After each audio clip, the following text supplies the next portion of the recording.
ஸ்ரீ வராகி தாயே போற்றி. என் அன்பு குழந்தை, இப்போதே நான் உனக்கு சவால் விட்டு சொல்றேன். இந்த வராகி அம்மா உனக்காக ஏந்தி கொண்டு மடியேந்தி வந்து நின்ற மலரை தொட்டதின் பலனாக உன் வாழ்க்கையே இந்த மலர் போல மலரப்போகுது. நிச்சயமாக இது நடக்கும் என் செல்லமே. நீயே எதிர்பார்க்காத அளவுக்கு உன்னுடைய எல்லா சங்கடங்களையும் தீர்த்து வச்சு சந்தோஷமாக இந்த மலர் போல சிரிச்சு மகிழக்கூடிய பிள்ளையாக நான் உன்னை மாற்ற போறேன். அதுக்காக தான் ஒரு மிகப்பெரிய அதிசயத்தை இன்று உன் வாழ்வில் நடத்துவதற்காக இந்த வராகி அம்மா உன்னை தேடி வந்தேன். இன்னையிலிருந்து உன் வாழ்க்கையில நடக்க போற ஒவ்வொரு விஷயமும் உனக்கு மகிழ்ச்சியையும் சந்தோஷத்தையும் தரக்கூடிய சுவாரஸ்யமான விஷயங்களாக இருக்க போகுது.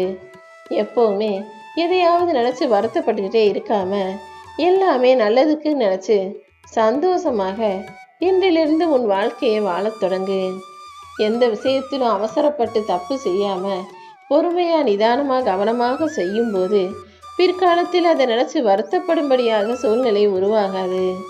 தப்பு செஞ்சுட்டு மன்னிப்பு கேட்கறத விட ஆரம்பத்திலேயே கொஞ்சம் கவனமா அதை சரியாக செய்வது தானே சிறப்பானதாக இருக்கும்.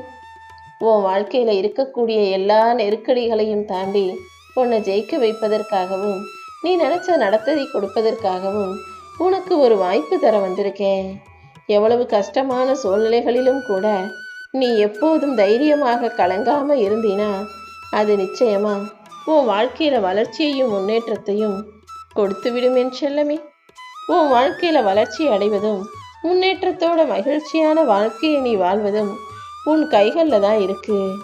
மகிழ்ச்சிங்கிறது பிரச்சனைகளே இல்லாத வாழ்க்கையை வாழ்வது கிடையாது.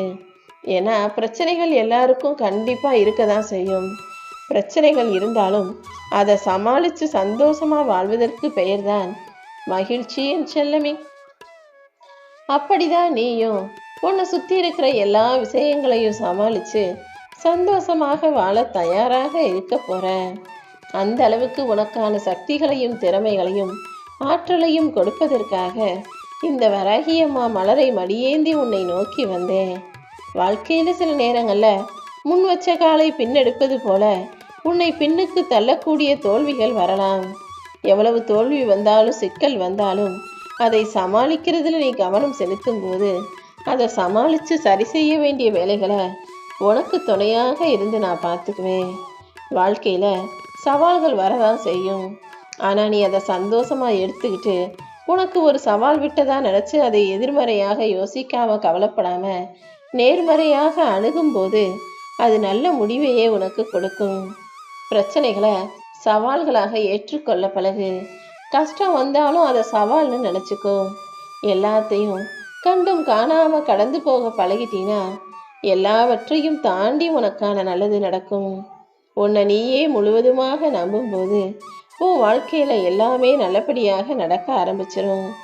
எவ்வளவு துன்பம் வந்தாலும் என்ன பிரச்சனை வந்தாலும் உடனே வாழ்க்கையை நினைச்சு விரக்தி அடையாம வாழ்க்கையின் மீதும் என் மீதும் கோபப்படாம அமைதியாக அதை சரி செய்யும் விஷயங்களை யோசிக்க பழகு.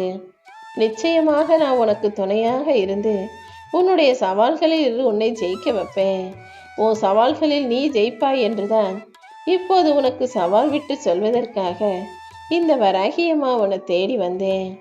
தலைகீழாக நின்னாலும் ஒரு மனிதனுக்கு தலையில என்ன எழுதியிருக்கோ அந்த தலையெழுத்து படிதான் வாழ்க்கை அமையும்னு நீ கேள்விப்பட்டிருப்பாய் தானே. அப்படி எழுதப்பட்ட உன் தலையெழுத்தையே தலைகீழாக மாற்றி அற்புதங்களை நிகழ்த்தி காட்டக்கூடிய வல்லமை கொண்டவளாகத்தான் இந்த வராகியம்மா உன்னை தேடி வந்திருக்கேன். உன்கிட்ட நேருக்கு நேராக பேசக்கூடிய நபர்களையும் நீ செய்கிறது இது சரி இது தப்புன்னு உரிமையாக உன்னிடம் எடுத்து சொல்லக்கூடிய நல்ல மனிதர்களையும் உன் பக்கத்தில் வச்சுக்கிட்டினா நீ தப்பு செஞ்சாலும் அவங்க திருத்துவாங்க. அதே சமயத்தில் அவங்க அதை கோபமாக சொன்னாலும் ஆத்திரத்தோட சொன்னாலுமே கூட அவர்களுக்கு உன் மேலே உண்மையான அன்பும் அக்கறையும் இருக்குங்கிறத புரிஞ்சுக்கோ. ஒரு சில மனிதர்கள் முகத்துக்கு நேராக நீ செய்கிற தப்பை சொல்லாமல் உனக்கு பின்னால் போய் மற்றவங்க கிட்ட உன்னை பற்றி பேசி உன்னுடைய குறைகளை பேசக்கூடியவர்களாக இருப்பாங்க. அவங்க உன் முகத்துக்கு நேராக நல்லா பேசிட்டு உனக்கு பின்னால் உன்னை பற்றி குறை சொல்வார்கள் என தெரியும் போதே அந்த நிமிஷமே அவர்களை உன் வாழ்க்கையிலேருந்து ஒதுக்கி வச்சுடு. ஏன்னா முகத்துக்கு நேரா திட்டுறவனையும் கோபப்படுபவனையும் ஆத்திரத்தோட உனக்கு அக்கறையோட நடந்து கொள்பவர்களையும் நம்பலாம். ஆனா முகத்துக்கு நேரா சிரிச்சுக்கிட்டே நீ செய்யறது நீ சொல்றது சரிதான் சரிதான்னு சொல்லிக்கிட்டு தலையாட்டிட்டு முதுகுக்கு பின்னால போய் நீ செய்யற எல்லாமே தப்புன்னு அடுத்தவங்க கிட்ட சொல்றவங்க எப்படி நல்லவர்களாக இருக்க முடியும்? ஒரே ஒரு விஷயத்தை நீ புரிஞ்சுக்கோ. சில நேரங்கள்ல நீ மனிதர்களை பார்க்கும்போது இவங்க ஏன் இப்படி இருக்காங்க, இவங்க திருந்தவே மாட்டாங்களா, இவங்க மாறவே மாட்டாங்களான்னு யோசிக்கிற. ஆனா அவங்க ஏன் அப்படி இருக்காங்கன்னு உனக்கு தெரியுமா? ஒவ்வொரு மனிதனும் பிறக்கும் போதே இயற்கையாக சில குணத்தோட பிறப்பாங்க. அது அவர்களுடைய பிறவி குணம். அது அவர்களுடைய பெத்தவங்க கிட்ட இருந்து வந்திருக்கலாம், அவங்க தாத்தா பாட்டி கிட்ட இருந்து வந்திருக்கலாம், அல்லது அத்தை மாமாவிடமிருந்து கூட வந்திருக்கலாம். மொத்தத்துல இந்த உலகத்தில் பிறக்கும் ஒவ்வொரு மனிதனும், அதுவும் கூட பிறந்தவங்களா இருந்தாலும் சரி, நண்பர்களா இருந்தாலும் சரி, கணவன் மனைவியாக இருந்தாலும் சரி, நீ பெற்ற பிள்ளைகளாக இருந்தாலும் சரி, உன்னுடைய பேரன் பேத்திகளாக இருந்தாலும் சரி, எந்த உறவாக இருந்தாலும் சரி, எந்த மனிதனாக இருந்தாலும் சரி, அவர்களது பிறவி குணம் ஒருபோதும் மாறாது. அவங்க இந்த உலகத்துல என்ன செய்யறதுக்காக பிறப்பை எடுத்தாங்களோ அதை நிச்சயமாக செய்தே தீர்வார்கள். அதுதானே அவர்களுடைய தலைவிதி. அதை ஒன்னால மாற்ற முடியாது. ஒரு மனிதன் தீவினை செஞ்சு கஷ்டப்பட்டு கர்மாவை அனுபவிக்கணுன்ற காரணத்தோட இந்த உலகத்தில் பிறப்பெடுத்திருந்தால் அவன் தப்பு செஞ்சு தவறு செஞ்சு கர்மாக்களை சேர்த்து வைக்க கூடியவனாக தான் இருப்பான் என்பதை புரிந்து கொள் என் செல்லமே. என்ன நடந்தாலும் கொஞ்சம் ஒதுங்கி நின்று நீ வேடிக்கை பார்க்கணுமே தவிர, ஐயோ இவங்க நம்ம சொந்தக்காரங்களாச்சே, இவங்களை நமக்கு ரொம்ப பிடிக்குமே, இவங்க நம்முடைய நெருங்கிய பந்த வாசமாச்சேன்னு உள்ள புகுந்து அவங்களுக்கு அறிவுரை சொல்லி திருத்துறேன்னு முயற்சி செஞ்சினா அப்புறம் நீ தான் கெட்ட பேரை வாங்கி மூளையில போய் உட்காந்து வருத்தப்பட வேண்டி வரும். அதனால யாருடைய குணம் எப்படி இருந்தாலும் உன்னால யாரையும் மாற்ற முடியாதுங்கிறத புரிஞ்சுக்கிட்டு ஓரமா நின்று வேடிக்கை மட்டும் பார்த்தா போதும். உன்னுடைய நல்ல குணத்துக்கும் உன் நல்ல மனசுக்கும் நீ எப்படிப்பட்ட பிள்ளைன்றதை தெரிஞ்ச பிறகும் நான் எந்த வகையிலும் நிச்சயமாக உன்னை கஷ்டப்படுத்த மாட்டேன். இதுவரைக்கும் நீ யார்கிட்டையும் சிரிச்சு சிரிச்சு பேசி நடிச்சது கிடையாது. யாரையும் பொய் சொல்லி அழுது புலம்பி மயக்கி அவங்க கிட்ட நீ நினைச்ச காரியத்தை சாதிச்சுக்கிட்டதும் கிடையாது. பொய் சொல்லி யாரையும் ஏமாற்றியதும் இல்லை, உண்மையை சொல்லுவதற்கு தயங்கியதும் இல்லை. முதுகுக்கு பின்னால ஒரு பேச்சும் முகத்துக்கு முன்னாடி ஒரு பேச்சும்னு நீ மாறி மாறி பேசக்கூடிய ஆளாகவும் இல்லை.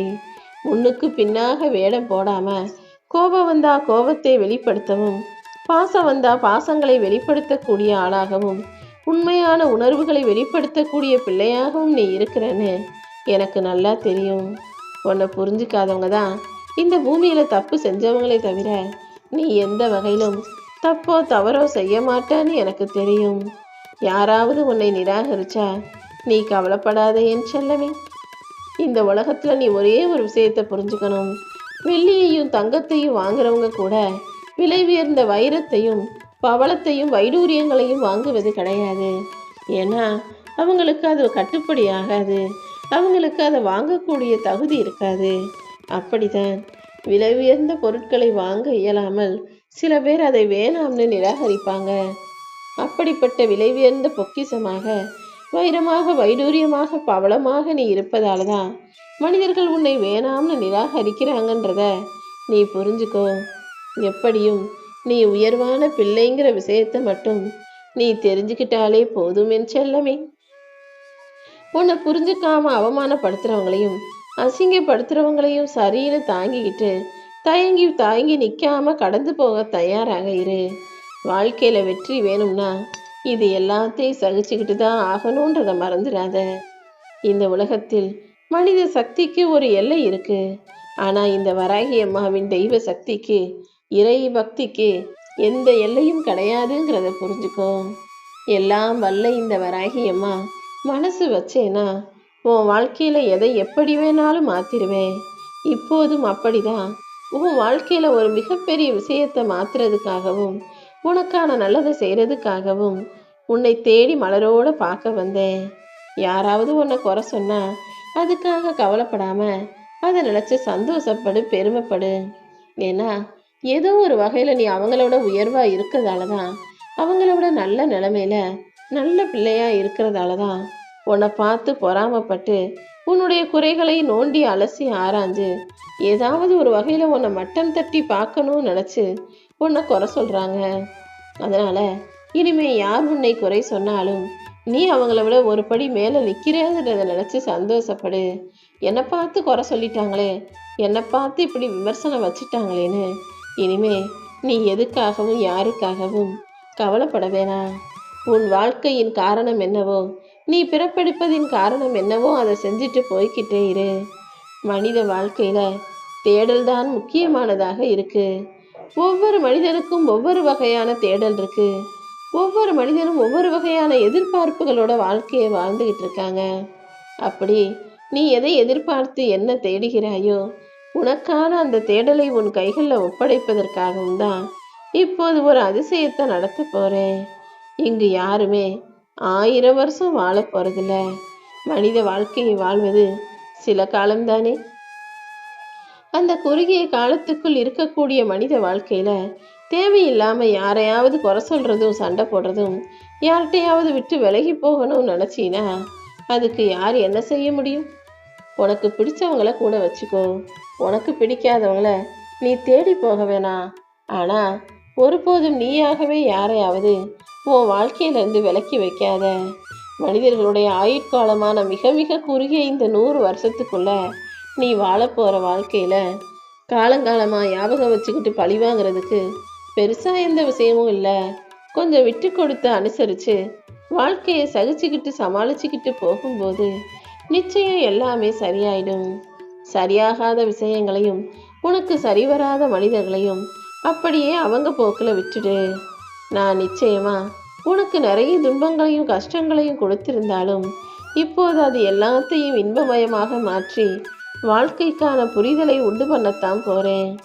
நீ எப்போதும் மனசளவுல தெளிவான பலமுள்ள பிள்ளையாக இரு. எதுக்காகவும் யோசிச்சு கவலைப்பட்டு குழம்பவோ பலவீனம் அடைஞ்சு வாழ்க்கையை நினைச்சு நொந்து போகவோ கூடாது என் செல்லமே. நிறைய தைரியமும் தெளிவும் துணிவும் கொண்ட என் அன்பு பிள்ளையான உனக்கு துணையாக இந்த வராகியம்மா நான் இருக்கும்போது நீ எதுக்காக கவலைப்படணும், இல்லை எதுக்காக பயப்படணும்? உன் முயற்சிக்கெல்லாம் என்னுடைய ஆசீர்வாதம் எப்போதும் இருக்கும்னு நம்பிக்கை வை. நீ செய்யக்கூடிய முயற்சிகளின் மூலமாகவே உனக்கான சக்தியை கொடுத்து அதை வச்சே உன் வாழ்க்கையில வெற்றியையும் கொடுப்பேன். எத்தனையோ பேருக்கு நீ எவ்வளவோ சின்ன சின்ன உதவிகள் செஞ்சிருக்க. ஆனா நீ செஞ்ச உதவிகளையும் நன்றிகளையும் மறந்து அவங்க உன்னை அவமதிக்கும் இடங்கள்ல இருந்தீனா சற்றும் யோசிக்காம விலகிப்போ. என்னடா இவங்க நன்றி மறந்தவங்களா இருக்காங்களே, நம்ம செஞ்ச நல்லதை மறந்துட்டு நமக்கே கெடுதல் செய்கிறாங்களேன்னு யோசிக்காம கவலைப்படாம உன்னை அவமதிக்கும் இடங்களிலிருந்து அந்த மனிதர்களிடமிருந்து விலகி போக தயாராக இரு. அதை விட்டுட்டு நம்மளை விட இவங்க நல்லா வசதியாக இருக்காங்க, நம்மளை விட உயர்வான இடத்துல இருக்காங்க, நம்மளை விட நல்ல வாழ்க்கையை வாழ்கிறாங்கன்னு நீ யாருக்கும் அடிபணிந்து போக வேண்டிய அவசியமோ அடிமையாய் வாழ வேண்டிய அவசியமோ இல்லை. இந்த இறைவனை தவிர நீ யாருக்கும் அடிபணியவோ தலைகுனியவோ வேண்டாம் என்பதை ஞாபகம் வச்சுக்கோ என் செல்லமே.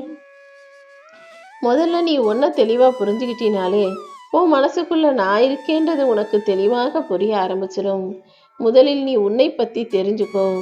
உன்னை புரிஞ்சுக்காதவங்களை பற்றி யோசிக்காம, உனக்கு நடக்காததை பற்றி கவலைப்படாம, உன் வாழ்க்கையில் ஒன்றை நீ தெளிவாக புரிஞ்சுக்கிட்டினா உன் வாழ்க்கையில் எல்லா விஷயங்களும் ஏன் நடக்குது, எதுக்கு நடக்குதுன்னு உனக்கு புரிய ஆரம்பிச்சிடும். எவ்வளவு காலம் கடந்தாலும் நீ செய்யும் உதவியும், காலம் தாழ்த்தாமல் நீ சொல்லும் நன்றியும், காலம் எவ்வளவு போனாலும் மற்றவங்க மனசுல நிச்சயமாக ஞாபகம் இருக்கும்படி நான் பார்த்துக்கிறேன். நீ செஞ்ச உதவியை எல்லாம் மனிதர்கள் ஞாபகம் வச்சுக்கிட்டு நன்றி உணர்வோடு நடந்து கொள்ளும்படியும், நீ மற்றவங்க கிட்ட இருந்து பெற்ற உதவிகளுக்கு திரும்ப நன்றி கடனை செலுத்தும்படியும் எல்லா விஷயங்களையும் நான் கண்காணிச்சுக்கிட்டு தான் இருக்கேன். நீ எதிர்பார்த்த வெற்றியையும் தாண்டி உன் வாழ்க்கையில ஒரு முக்கியமான விஷயம் இருக்கு. ஆம் என் செல்லமே, நீ நினைச்ச காரியம் நடக்கணுங்கிறது முக்கியம்தான். ஆனா அதை விட உன் மன அமைதி முக்கியம் அல்லவா? நினைச்சது போல நடக்குமோ நடக்காதோன்ற ஒரு பயமும், இன்னும் நடக்கலையேன்ற கவலையும் ஏக்கமும் இன்னொரு பக்கம் உன் மன அமைதியை குலைச்சிக்கிட்டு இருக்கு. அதனால நினைச்சது நிச்சயம் நடக்கும். வாழ்க்கை நல்லபடியாக மாறும்னு மன அமைதியோட இரு. இந்த வராகி அம்மா நிச்சயமாக உன் வாழ்க்கையில பல மாற்றங்களை கொண்டு வருவேன். அது எல்லாமே ஆரம்பத்துல உனக்கு புரியாததாகவும் கடினமாகவும் இருக்கும்.